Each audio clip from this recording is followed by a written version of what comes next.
la dalal. maa ngi lay nuyu Soxna Faty Dieng. maa ngi nuyu say naataango yëpp. mu ngi noonu Chérif tey Ibrahima Hamidou Dème dañuy dalal mu jiite itam mouvement ensemble. waaw mouvement ensemble la jiite moom Ibrahima Hamidou Dème nekkoon ancien magistrat ndax loolu moo nekkoon kon liggéeyam laata muy démissionné ci at yi ñu weesu loolu nag li tax bokk na sax li tax ñu gën ko fii invité mbax fan si justice bi bëri na coow trop bu Sénégal ndax greffier yi ñi ngi grève waa UMS tamit ñi ngi bras de fer ak seen kilifa ndax rek kenn ci ñoom bin affecté ci ay conditions yoo xamante ne ànduñ ci te justice ku ne xam na ni bañ nañ ko ba doon koo considéré comme pouvoir sax fii ci Sénégal pour la petite histoire monsieur Ibrahima Dème mi greffier la njëkk a nekk laata muy nekk magistrat ndax membre fondateur bu SYTJUST la bëgg nañu ngi expliquer yan condition sax ngeen créé woon SYTJUST bi nga xamante tey moo waral coow li fii ci Sénégal. waaw Chérif Dia maa ngi lay nuyu di nuyu seen téléspectateurs yëpp. lay fay. SYTJUST ñu ngi ko créé woon en 99 li nga wax dëgg la bokk naa ci juróom-ñetti nit yi bokkoon ci comité de pilotage bi créé woon syndicat bi ñu koy créé nag greffier yi amical la ñu amoon justice musul am syndicat benn moment nag liggéeykatu justice yi am ay jafe-jafe kooru greffier yi aussi di rajeuniru benn moment ñu sentir nécessité teg fa syndicat parce que ñëpp dañoo jàppoon ni justice warul am syndicat mais pour les travailleurs qui n'étaient pas magistrats benn texte opposé wul woon pour ñu def syndicat looloo taxoon en 99 ñu teg syndicat boobu moom mooy premier syndicat ci milieu de justice. lan moo taxoon ngeen trouvé nécessité créer syndicat bi. gis nga li nga xamante ni moom la travailleur de la justice yi te ñu ci gën a ràññee mooy greffier yi. li ñuy xeex pratiquement loolu moo nekkoon xam nga syndicat moom première vocation moom mooy mu défendre les intérêts social et moraux matériels et moraux des travailleurs benn moment justice mu doon ñëpp nag xam nga un peu avant 2000 justice dafa nekkoon ci ay conditions yu métti magistrat yeeg yeneen fonctionnaires yi bon c'était la réalité dans la fonction publique mais nag condition de précarité yi amoon ci travailleurs de la justice dafa jéggi woon dayoo ñu créé ko xeex ci ba mu am lu mu jur parce que dama lay jox benn exemple rek magistrats yi dañ leen joxoon indemnité de judicature en 97 greffier bi nga xamante ni moom mooy nekk ak magistrat amul benn acte bu muy def te greffier du toog mooy assister magistrat yi ñooy authentifier aussi leurs actes ñu ne loolu yenn wul maanaam magistrat su toogee audience ba 3 heures du matin parce que boobu daan nañu jël audience ba bët set greffier bi dafay toog donc ñu xool ñu ne ñun tamit waroon nañu am indemnité de judicature ba ñu tuddee ko indemnité participation à la judicature boo xamante ni finalement am nañ ko en 2002 donc xeex yooyu la woon il y avait aussi des problèmes ci statut yi parce que malheureusement greffier yi amuñu woon benn perspective pour dem ci hiérarchie A ci seen corps loolu tamit nekkoon xeex boo xamante ni récemment la aboutir léegi nag sooy xool li greffier yi ak travailleurs de la justice yi di xeex pratiquement loolu la mooy def nañu ay revendications yoo xamante ni ëpp na presque 20 ans ba mu aboutir ci côté statut loolu xaatim ko état bi accepté ko xaatim ko ba jël ay décret léegi nag mais mise en œuvre décret yi loolooy problème bi xam nga fu mu toll nii ñëpp dañuy yaakaar ni ay mbirum accord la wala ay mbirum revendication la mais ay accord yoo xamante ni dañu ci d'accord ba acté ko ba mu am ay texte ay décret wala ay arrêté mais état bi dafa mel nee na mënu koo jëfee. mais looloo doy waar xam nga ñun suñu état yi loolu kenn mënu ko comprendre ba moo tax man su may gis ñenn ñi di naan nañu négocier ak yooyu mais amatuñu lu ñuy négocier. mais plus de 2 mois quand même wala 2 mois ba tey jii sax ñu ngi soobu ci grève parce que 72 heures yi c'est encore renouvelable démb lañ ko commencé mais est-ce que aussi lii jëm na kër ndax dinañ am solution. mais responsabilité bi kan la. il faut que ñuy situer responsabilité dans un pays il faut que ñuy situer responsabilité état mënoon na ñëw ne nii telle demande duñ ko def wala sax ñu dem ba négocier dara ak beneen gouvernement ñu ñëw sax loolu sax du yoon ñu ciy revenir mais loo xamante ni dañ ko acté bind ko mu am ay décret loolu nag yaakaar naa ni dañ ko appliquer les textes. mais du ci secteur justice bi rek parce que soo xoolee yeneen syndicat yëpp tamit c'est la même chose à chaque fois problème bi mooy appliquer accords yi nga xam ne mais xam nga mbirum naxante gis nga sooy jiite te jiite bi nga koy def ci naxante moom mooy nañ ma taxawal je lâche du lest taxal ma def ay accords defoon nañ ko enseignant yi nga ñëw ba benn moment nga xam ni yow sa budget bu mu ko parce que yow bala ngaa d'accord dara da ngay xool loo mën ak loo mënul état bu responsable loolu la maintenant man vraiment xamatuma parce que gis nga nee naa leen ni ñun 2 ans avant 2000 ñun la ñu dugg fonction publique léegi man damay xamatul damay réer complètement dans ce pays là damay naan mais qu'est-ce qui se passe dans notre pays lu xew ci réew boo xamante ni lu ñu xamee woon mooy am nañu woon vraiment une administration républicaine ay njiit yoo xamante ni quelle que soit responsabilité yi ñu def ak yu ñu deful mais amoon na benn déontologie républicaine bu fi amoon nit ñi am na loo xamante ni sañoon nañ ko sañuñu ko mais léegi soo toogee man ñi nga xamante ni ñu ci intervenir ñuy naan ay groupe ay négocier ak yooyu amul négociation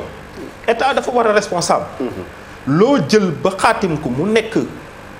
loi mu nekk décret mu nekk arrêté règlement da nga koy appliquer d'autant que état bi am na moyen appliqué te état boobu dañuy wax continuité la mais ki fa nekk tey di garde des Sceaux maître Malick Sall moom dafa responsabilité da ko jiiñ ki nga xamante ni mooy prédécesseur am di Ismaïla Madior Fall alors que comme ni ma la ko waxee état moom continuité la même bu fekkente ni kii moo ko signé woon kii wuutu ko fi dañ ko war a jëfee mais gis ngeen conséquences yëpp sànq maa ngi gis benn reportage ngeen def Diourbel ay ñoo xamante ni ay xale yoo xamante ni troisième lañ def ñi ngi soxla këyit pour yëg ngeen ni recrutement armé sax dañ koo toxal parce que ñi war a ñëw soldats yi war a dem amuñu ñi ñu war a recruter amuñu casier judiciaire depuis 3 mois ku soxla jugement d'hérédité urgence yi war a am ci nit ñi jot yenn këyit ci tribunal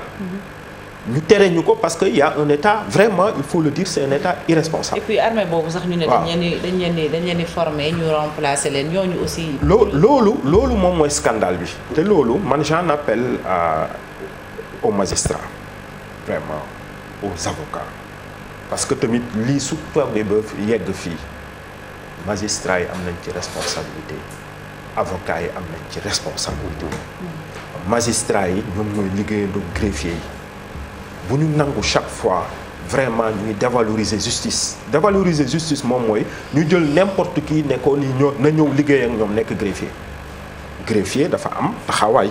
c'est un officier public ministériel boo xamante ni dafa def formation pendant 2 ans def concours sélectif war a ñëw ñu ne ko sa vocation moom mooy ngay liggéey ak magistrat waruñu jàpp li nga xamante ni exception la waroon nekk mooy greffier ad hoc ñu def ko la règle ba maa ngi dégg sax am na ñu ñuy former ay garde pénitentiaire ñu ñuy former au CFJ ça c'est un scandale magistrats yi nag UMS war nañ ci wax taxaw ci ordre des avocats dañ leen dégg de moins en moins xaw ma ndax remarqué ngeen loolu ci problème indépendance justice ci problème yëpp déggatuñu leen c'est vraiment dommage parce que ñoom tamit en tant que des avocats te ñoom ñoo war a gën a am liberté magistrats yi war nañ ci taxaw du nag dem di négocier dañuy wax situer les responsabilités wax état bi vraiment na jël ay mesures pour que lii jeex parce que musuñu ma connaître li ma def ci justice def naa ci 20 ans grève bu def plus d'une semaine wala 48 heures sax yaakaar mu am na ñu toog plus de 2 mois ci li nga xamante ni stratégie de dafa nekk bi nga xam ne dañ koy accuser nguur gi fan la mën a jëmal réew mi mais kenn xamut parce que le seul responsable c'est le président de la République man suñ ma waxee parce que benn jour maa ngi ciy discuter ak kenn ma ne ko mais lii nii mais ministre bi moom mënul jël responsabilité surtout que prédécesseur am boo xamante ni moom mooy conseiller juridique président wala ministre d'état la waaw mu ne man kii jël na def na ay accord yoo xam président de la République décret yoo xamante ni yow sa président moo ko signé nga ñëw nga ne du ma ko appliquer mais dama la ne ni man Diawo xamatuma réew mi da ngay toog mais doo xamati sax doo xamati looy wax. Ablaye Aliou. parce que vraiment yëpp ay jaxasoo. monsieur le juge est-ce que nga yaakaar ni magistrat yi dañu war a jël seen sañ-sañ même bu ñu leen toftalee ay yeneen nit yu war a nekk greffier ñu bañ ko wala naka lañ koy def. waaw mais xam nga gis nga Ablaye Cissé am na loo xamante ni justice image justice la te gis nga justice rek laay wax dama koy wax souvent la ñuy wax famille judiciaire bi ñi ci nekk ñëpp les magistrats greffiers yi yeneen travailleurs yi les officiers publics et ministériels ñooñu ñëpp dañuy naan c'est une famille nag dafa war a am benn solidarité boobu gisuma ko sincèrement ci lii ñi am solidarité tamit justice tamit dëgg dañoo war a xam dëgg parce que kenn gënul placer magistrat yi pour xam dëgg bi fan la nekk pour xam ni am na ay accord nañu ko respecté maintenant man damay gis ni justice di fonctionner man nekkoon na membre UMS quand même il faudrait que même ci yeneen question d'indépendance de la justice que vraiment que les voix soient plus audibles quoi dégguñu leen que nit ñi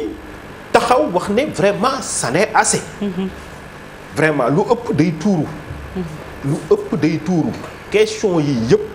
dafay wane ni que fu mu toll nii état c'est un état irresponsable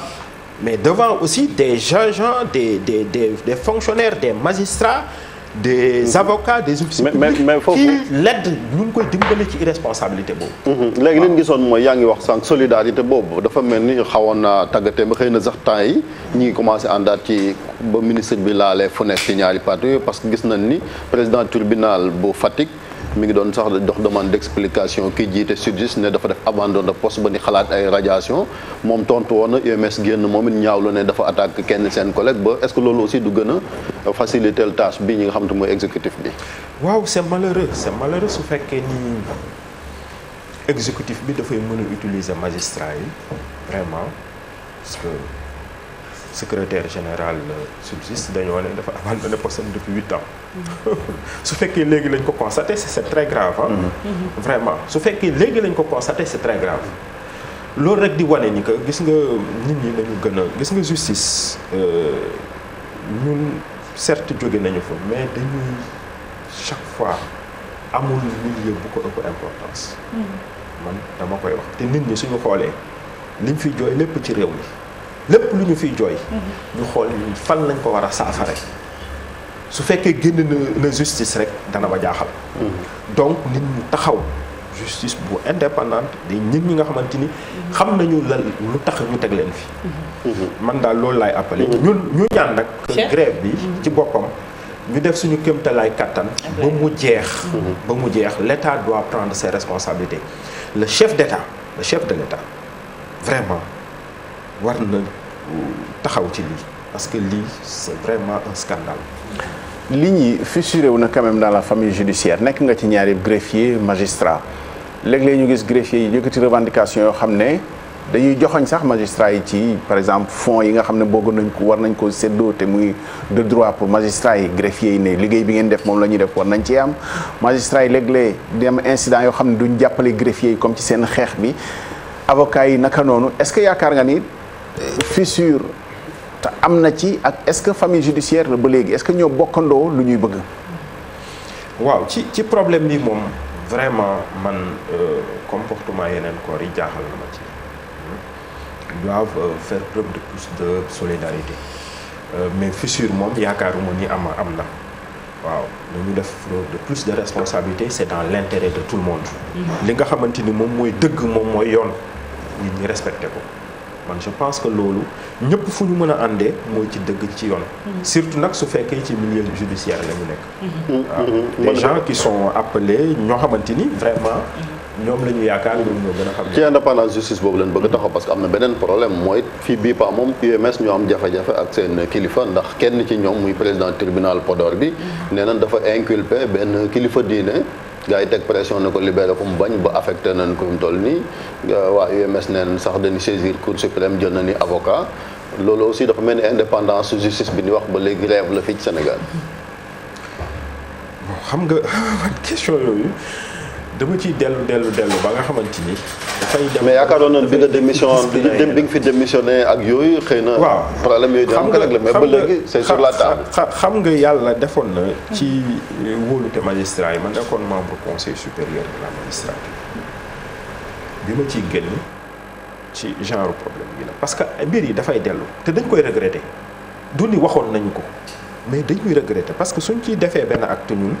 yaakaaroon nañu dana am lu muy jur. te dañoo jàpp ni justice bi dafa war a évoluer nit ñi war nañ ci nag ñun nag toutes les forces sociales ñun yéen journalistes yi yeneen ñëpp xam ni justice place am bi mu am ñu bàyyi ci xel parce que su fekkee ni nit ki àttekat war na mën a su yoree benn dossier di tiit ne man su ma jëlee dossier bi lan mu ci mën a dal amul protection ci sa corps amul protection ci yow ñi nga xamante ni ñoom nga tànn nga ne toogal leen ma conseil supérieur de la magistrature parce que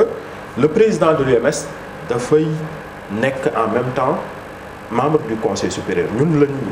maa ngi moom lañ fa falandoo mais en réalité il faut que le ton qu'on hausse le ton plus que ce soit plus fort parce que mënuloo toog pendant 4 ans mandat 4 ans la ñu amoon man 7 mois laa fa dem ma xam ni lii mënul dem sama yoon wax dëgg yàlla man parce que suñ la wóoloo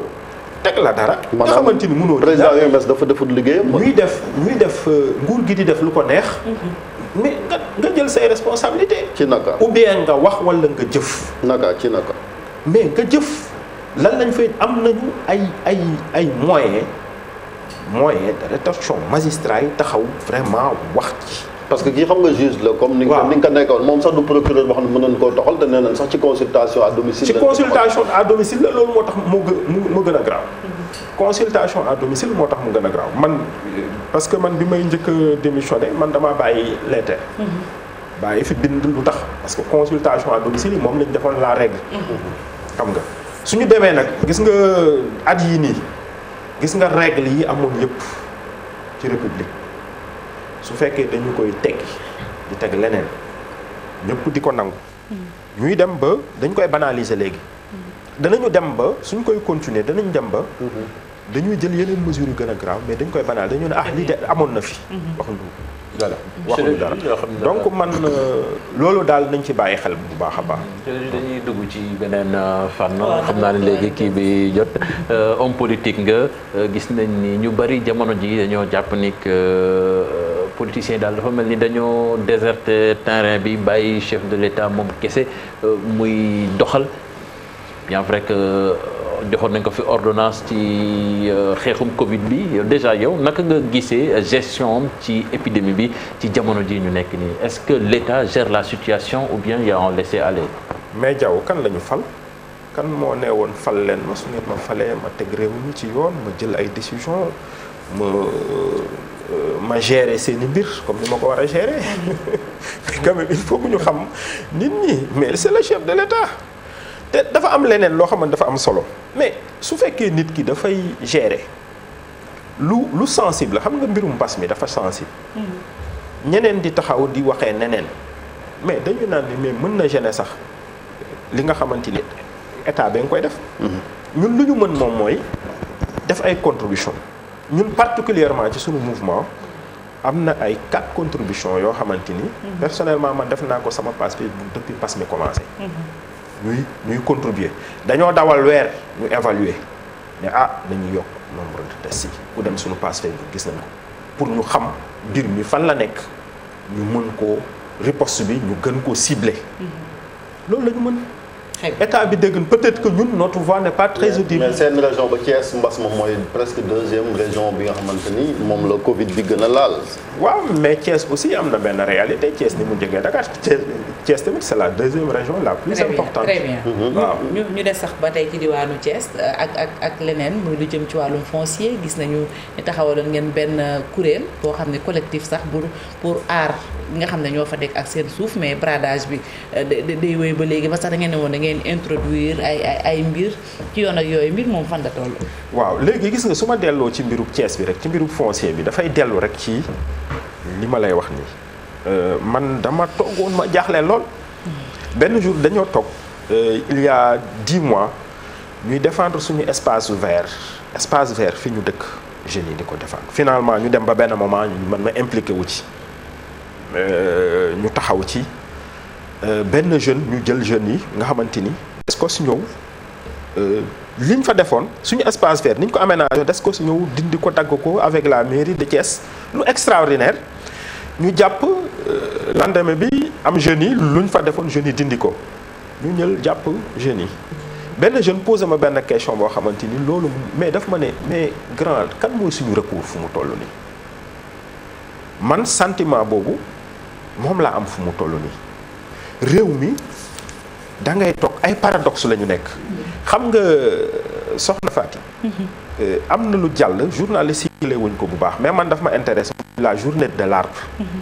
une semaine avant ci conseil des ministres président annoncé na ko wax yenn mesures yu ñuy jël wax ni day recruter ay agents lu am solo la ci réew mu wax ni dañoo war a def reforestation ak reboisement réew mi forêt yi dañ ko war a kii lu baax a baax la ak permis de construire. mais mu sax ba ne conseil des ministres bi paax ku ñuy livrer administratif sooy tax sa kër da ngay wax ni yow ñaata garab nga fay def mais loolu suñ koy wax nañu dem Thiès mais est-ce que ñoom urbanisme wala ministère de l'environnement xanaa amuñu ay services biir Thiès xanaa ministère de l'intérieur ñi ko représenté Thiès xanaa les services des impôts et domaines xanaa nekkuñu Thiès xanaa man dama xamul ban réew laa nekk parce que chaque semaine man ñu woo ma ci ay quartier Thiès yoo xamante ni nit ñi dañuy naan suñu espace vert la ñu bëgg a préserver en Ngent extension mu ngi nii dañ ma woo am policier bu ñu jox kër muy tabax ci seen espace vert wetu télévision mais benn télévision locale bu fa nekk Prestige ku ko dem mu ngi tabax ay terrain capon démb seen terrain de foot jeunes yi dañuy kii parce que seen terrain de foot la ñu nangu jox ko ay nit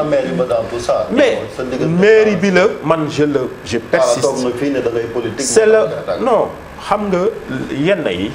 aussi demandé leen seen correspondants régionaux yi wala bon seen correspondants régionaux yi aussi da ngay waaru parce que man maa ngi suivre yëpp il faut que aussi nit ñi responsable non ñu ngi def seen liggéey looy jiñ journaliste pas de corporatisme pas de corporatisme gis nga problème bi fépp la nekk pas de corporatisme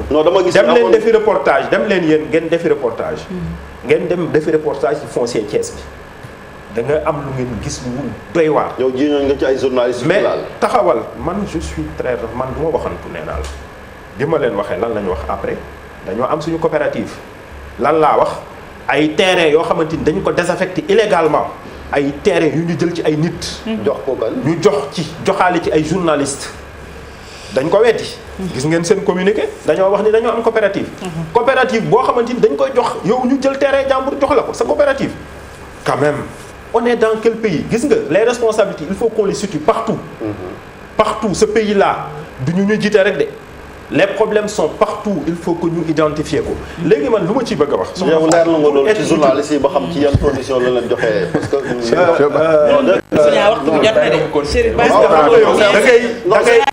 da ngay défendre sa collègue. non défendre damay problème bi xoolal il pose juste une question c'est des questions parce que xoolal man lu ma lay. bëgg naa ci yan condition la leen joxe terrain yooyu. lu ma leen di conseiller. dem leen defi reportage à Thiès. mais on a un correspondant sur place qui fait le reportage. dem leen defi rek ci biir léegi man li ma bëgg a wax foofu. lu fa am solo mooy xam nga ñun bi ñuy wax amoon na benn bande verte. boo xam ne dañ ko waroon def bois de ville. pour longer le quartier Grand Stanley. loolu ñu ngi ci sant autorité yi. très bien. parce que non bàyyil ma daaneel. waaw mais da ngay daaneel rapidement parce que waxtu bi daf ñëw dab. soulever foofu. bi ñu ko waxee suspendre nañu les travaux ñu ngi fay sant yàlla mais nag les espaces verts. espaces verts yi ñu ngi koy jaxatee receveur des domaines bi ak service technique yi. jërëjëf ministère de l'urbanisme boobu. Merci. parce que gis nañ ko il est très actif. dafa yóbbu ay services am. très bien jërëjëf ñu doon dalal dañuy woote wàllu nag. jërëjëf Ibrahima Hamidou Dème lañ doon dalal mu jiite mouvement ensemble léegi.